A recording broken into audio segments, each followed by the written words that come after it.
Friends, welcome to new informative video.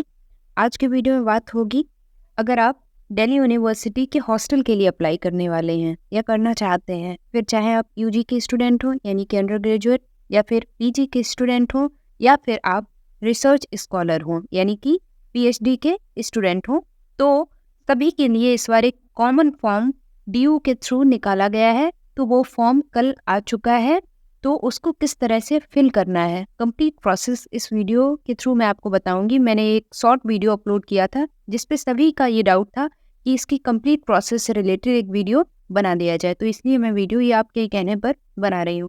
तो सबसे पहले आपको ड्यू की ऑफिशियल वेबसाइट पे चले जाना, du.ac.in, जो कि आप देख पा रहे होंगे। फिर आपको स्क्रॉल डाउन करके जस्ट नीचे आ जाना है एंड आपको यहाँ पर लिखा हुआ दिखाई दे जाएगा, आप देख सकते हैं, Delhi university hostel admission form 2025 to 26। आप देख सकते हैं यहाँ पर डेट ऑफ पोस्टेड भी लिखी हुई है, यानी कि 21 जुलाई को ये फॉर्म्स रिलीज हुए हैं। तो यहाँ पर आपको सिंपली क्लिक कर देना है। जब आप इस पर क्लिक करेंगे तो आप नेक्स्ट पेज पे पहुँच जाएंगे। इसमें भी आपको थोड़ा सा स्क्रॉल डाउन करके नीचे आना है। आपको यहाँ पर लिखा हुआ दिखाई दे जाएगा, please click here for Delhi university hostel admission form 2025 to 26। इस पर आपको क्लिक कर देना। जब आप इस पर क्लिक करेंगे तो आपके सामने एडमिशन फॉर्म, हॉस्टल का एडमिशन फॉर्म आ जाएगा। इसमें सबसे पहले ऊपर दे रखा है कुछ चीज़ें फिल करनी है, जो कि ऊपर लिखा हुआ भी है फॉर ऑफिस यूज ओनली, यानी कि यहाँ पे आपको कुछ भी नहीं करना है, ये आपको पोर्शन ब्लैंक छोड़ देना है। आपको स्क्रॉल डाउन करके जस्ट नीचे आ जाना है। यहाँ पर इंस्ट्रक्शंस में आप देख सकते हैं कुछ जो डॉक्यूमेंट्स रिक्वायर्ड हैं वो आप देख सकते हैं। सारे ही डॉक्यूमेंट्स से रिलेटेड एक मैं वीडियो ज़रूर अपलोड कर दूंगी और आपको समझा दूंगी सारे ही डॉक्यूमेंट्स का मतलब। अब आगे मैं बढ़ती हूँ। सिंपली यहाँ से आपका फॉर्म शुरू हो जाता है। यहाँ पे सबसे पहले आपको अपनी पासपोर्ट साइज फोटोग्राफ अपलोड करनी है। इसके बाद आपको यहाँ पे अपना पूरा नाम डालना है एंड इसके बाद इस साइड में जेंडर, और यहाँ अप्लाई फॉर, अगर आप यूजी के लिए अप्लाई कर रहे हैं तो आप यहाँ पर यूजी पे क्लिक करेंगे। अगर मास्टर्स या पीएचडी के लिए अप्लाई कर रहे हैं तो मास्टर्स या पीएचडी के लिए क्लिक करेंगे। इसके बाद यहाँ पे आपको डेट ऑफ बर्थ भरनी है एंड इसके बाद category, email address, mobile number, date of admission. Date of admission में क्या आएगा मैं आपको बता दूँ। डेट ऑफ एडमिशन में आपको जिस दिन आपने फ़ी पे की है, यानी कि आपकी जो फ़ी रिसिप्ट होगी उसमें डेट ऑफ एडमिशन लिखी हुई होगी, तो वहाँ से भी आप देख सकते हैं इसको।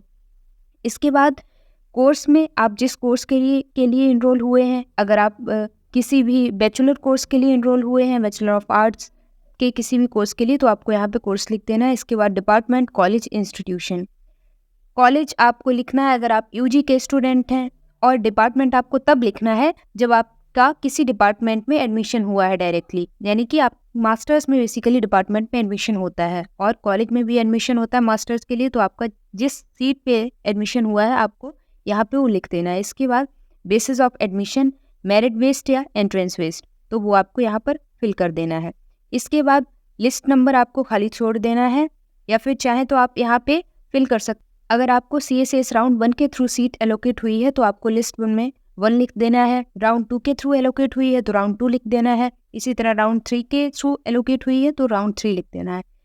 इसके बाद मैरिटल स्टेटस, मैरिड या अनमैरिड। इसके बाद लास्ट एग्जाम पास। अगर आप ग्रेजुएशन के लिए यानी कि यूजी के लिए फॉर्म अप्लाई कर रहे हैं तो फिर ऑब्वियस है आपका जो लास्ट एग्जाम पास होगा वो 12th ही होगा। अगर आप पीजी के लिए अप्लाई कर रहे हैं तो आपको ग्रेजुएशन फिल करना है, और अगर पीएचडी के लिए अप्लाई कर रहे हैं तो आपको यहाँ पे मास्टर्स फिल करना है। इसके बाद नेशनैलिटी फिल करनी है, और यहाँ पे लेफ्ट साइड में CUET मार्क्स और सीरियल नंबर वाला कॉलम आप खाली छोड़ सकते हैं। बाकी दिल्ली यूनिवर्सिटी इनरोलमेंट नंबर, उनके लिए ये वाला ऑप्शन है जो सेकेंड ईयर यानी कि फर्स्ट ईयर में जिन्हें हॉस्टल मिल चुका है, सेकेंड ईयर में री एडमिशन के लिए अप्लाई कर रहे हैं, वो यहाँ पर इस कॉलम में फिल करेंगे। बाकी सबको ये कॉलम खाली छोड़ देना है। इसके बाद अगर आप PWD कैंडिडेट हैं तो आपको येस करना है, नहीं है तो नो। माइनॉरिटी, येस और नो। CW कैंडिडेट यानी कि आप किसी एक्स सर्विसमैन के वार्ड हैं या फिर किसी भी विडो के वार्ड हैं तो वो आपको यहाँ पे फिल करना है। Sport category and orphan candidate.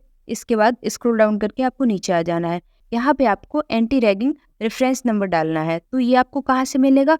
ऊपर आप एक लिंक देख सकते हैं ब्लू कलर की, यहाँ पे जाके जब आप लिंक के थ्रू एक फॉर्म फिल कर लें, वहाँ से आपको एंटी रैगिंग रेफरेंस नंबर मिल जाएगा।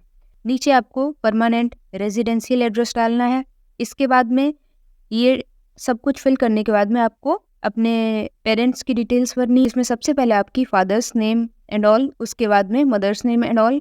बाकी नीचे स्क्रॉल डाउन करके आए तो यहाँ पर आपको पेरेंट्स एनुअल इनकम फिल करनी है, जो कि आपके पेरेंट्स का इनकम सर्टिफिकेट होगा, उसमें लिखी हुई होगी। जो लिखी हुई है उसको एज इट इज़ आपको यहाँ पे लिख देना है। इसके बाद अगले कॉलम पे आए तो यहाँ पर एकेडमिक रिकॉर्ड की ओर आते हैं। तो एकेडमिक रिकॉर्ड में आपको सबसे पहले, आप यूजी के लिए अप्लाई कर रहे हैं तो ऑब्वियस है आप 12th पास होंगे, तो आपको 12th की डिटेल्स फिल करनी है कि आपने किस बोर्ड से 12th कंप्लीट की है, सीबीएसई बोर्ड से, आईसीएसई बोर्ड से या फिर स्टेट बोर्ड से, जैसा भी है आपको यहाँ पे फिल कर देना है। उसके बाद आपकी ग्रेजुएशन कंप्लीट हो चुकी है, क्योंकि आप डीयू के स्टूडेंट हैं तो डीयू का मैं बता रही हूँ। तो ग्रेजुएशन का रिजल्ट आ चुका है तो आप यहाँ पर डिटेल्स सारी भर देंगे। अगर किसी और यूनिवर्सिटी से भी आपने ग्रेजुएशन की है और मास्टर्स के लिए आप डीयू आ रहे हैं तो भी आप अपनी यूनिवर्सिटी की यहाँ पे डिटेल्स भर देंगे कि आपके कितने मार्क्स थे और यूनिवर्सिटी का नाम क्या था एंड ऑल। इसके बाद पोस्ट ग्रेजुएशन का भी आपको यहाँ पे डिटेल्स भर देनी है, university name, subject, year of passing. इसके बाद नीचे आप अदर डिटेल्स का एक ऑप्शन देख सकते हैं, ये बेसिकली पीएचडी स्कॉलर्स के लिए। तो यहाँ पर आप देख सकते हैं जो जो चीज़ें आपको कैसे फिल करनी है, आपके पास इन सब का रिकॉर्ड होगा, ये ऑब्वियस है। आगे बढ़ूँ तो रीएडमिशन के लिए आ गया है। तो रीएडमिशन के लिए जो अप्लाई कर रहे हैं यानी कि रीएडमिशन ले रहे हैं, वो यहाँ पर अपनी डिटेल्स डालेंगे, यानी उनका जो रिजल्ट रहा है प्रीवियस ईयर का वो किस तरह का रहा है, उसमें कितनी परसेंटेज उन्हें मिली हुई है, वो सब कुछ लिखना है। उसके बाद अपनी मार्कशीट उन्हें अपलोड कर देनी है, जो रीएडमिशन के कैंडिडेट हैं उनके लिए मैं बता रही हूँ। इसके बाद है द डिटेल्स ऑफ एम्प्लॉयमेंट। ये आप देख सकते हैं, अगर आप जॉब में हैं तो वो सारी डिटेल्स आपको यहाँ पे भरनी है। इसके बाद बात करूँ, नीचे एक ऑप्शन दिया गया है, यहाँ से आप डाउनलोड कर सकते हैं। सबसे पहला ऑप्शन है रिसर्च स्कॉलर्स के लिए, एक अंडरटेकिंग टाइप का है, वो आपको यहाँ से डाउनलोड करना है और जाके डिपार्टमेंट से साइन कराना है। उस पे एक स्टैंप लगेगा और एचओडी वगैरह के साइन होने हैं, तो वो जाके आपको कराना पड़ेगा। इसके बाद दूसरा ऑप्शन है नॉन रिसर्च स्कॉलर्स के लिए, यानी कि नॉन रिसर्च स्टूडेंट्स के लिए, मास्टर्स के और यूजी के स्टूडेंट्स के लिए। वो यहाँ से फॉर्म डाउनलोड करेंगे, उसको फिल करके एडमिन से जाके साइन कराएंगे या फिर यूनिवर्सिटी से जाके साइन कराएंगे और यहाँ पर अपलोड करेंगे।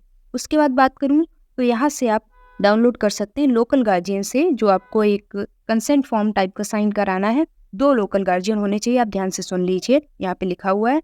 तो आपको 2 लोकल गार्जियन से ये कंसेंट फॉर्म साइन कराना है, उसके बाद उसकी फ़ोटो क्लिक करके यहाँ पे अपलोड करनी है। तो इस तरह से आपको अपना फॉर्म फिल करना है। नीचे आपको स्क्रॉल डाउन करके आना है, यहाँ पे एग्री कर देना है एंड इसके बाद में नीचे रजिस्ट्रेशन फ़ीस का ऑप्शन आ रहा है।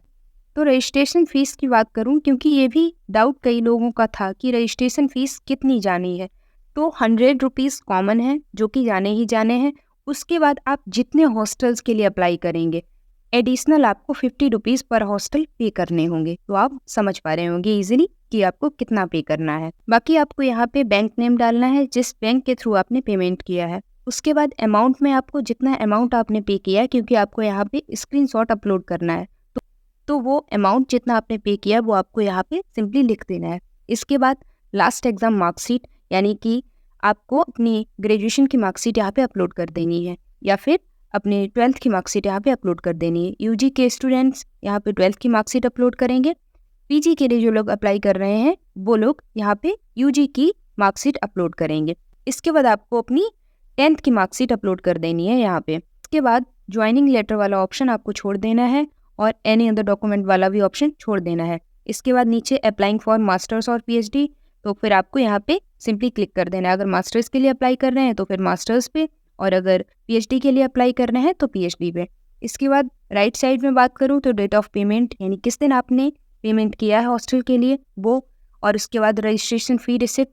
इसके बाद डॉक्यूमेंट्स सपोर्टिंग रिजर्व्ड कैटेगरी, यानी किसी भी आप कैटेगरी के हैं, फिर चाहे वो ईडब्ल्यूएस हो या फिर ओबीसी कैंडिडेट आप हो या फिर एससी एसटी कैंडिडेट हो, तो आपको यहाँ पे अपना कैटेगरी सर्टिफिकेट अपलोड कर देना है। उसके बाद letter for VRS showing the date of registration, ये पीएचडी स्कॉलर्स के लिए, बाकी सबको ये ऑप्शन खाली छोड़ देना है।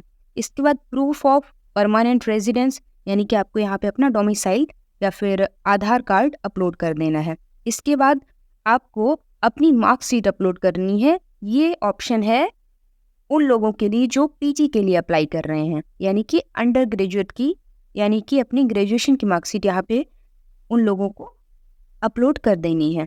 इसके बाद नीचे आपको सिलेक्ट कर देना है simply I am not a robot और उसके बाद सबमिट पे क्लिक कर देना है। That's it. इस तरह से आपका पूरा फॉर्म फिल हो जाएगा। मैंने स्टेप बाय स्टेप आपको चीज़ें बताई हैं। अभी भी अगर कोई डाउट या क्वेरी रहती है तो कमेंट सेक्शन आपके लिए ओपन है, आप वहाँ पे अपनी डाउट्स और क्वेरीज पूछ सकते हैं। पर्सनली मुझसे पूछना चाहते हैं तो आप इंस्टाग्राम पर आकर मुझसे जुड़ सकते हैं, जिसकी लिंक आपको वीडियो के डिस्क्रिप्शन बॉक्स में मिल जाएगी। बाकी ऐसे इन्फॉर्मेटिव वीडियोस से जुड़ने के लिए चैनल को सब्सक्राइब करें एंड वीडियो को लाइक करें। Thanks for watching this video.